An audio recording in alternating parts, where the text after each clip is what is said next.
ကျွန်တော်ရက်ွက်ထဲကဒီပန်းချံဟောင်းလေးဟာလူသူကင်းဝေးပြီးတစ်စစ်လွန်တာကြောင့်ကျွန်တော်အတွက်တော့အကြိုက်ဆုံးအပန်းဖြေရတစ်ခုပေါ့ဒါပေမဲ့လွန်ခဲ့တဲ့3နှစ်ခန့်ကကြုံခဲ့ရတဲ့အဖြစ်အပျက်တစ်ခုကတော့ကျွန်တော်ဘဝကိုတစ်စစ်ချိုးပြောင်းလဲပစ်ခဲ့ပါတယ်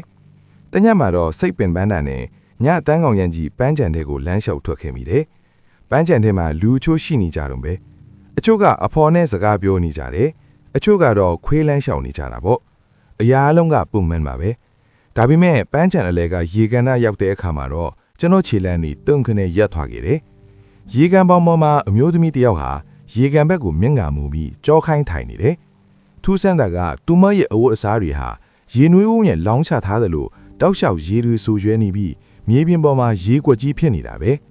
ဘေးနားကဖြတ်လျှောက်သွားတဲ့သူတွေကတော့သူမကိုမမြင်သလိုမျိုးပုံမှန်အတိုင်းပဲတွာလာနေကြတယ်ကျွန်တော်သိချင်စိမ့်နဲ့စိုက်ကြည့်နေမိတော့ရုတ်တရက်အဲ့ဒီအမျိုးသမီးကဖြည်းဖြည်းချင်းလှည့်ကြည့်လာတယ်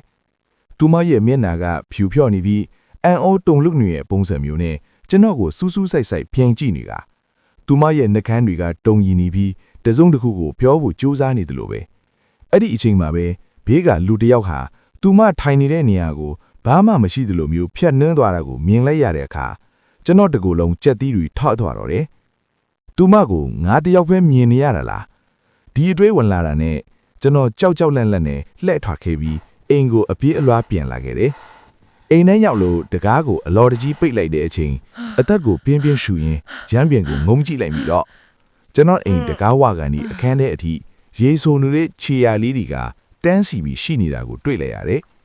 အဲ့ဒီခြေရာတွေဟာအမျိုးသမီးတစ်ယောက်ရဲ့ခြေရာတွေဖြစ်ပြီးကျွန်တော်ရဲ့နောက်နားလေးမှတင်ရက်တန့်သွားတာကိုမြင်လိုက်ရတဲ့အခါ If you like this video, please like, share, and subscribe. Thank you everyone.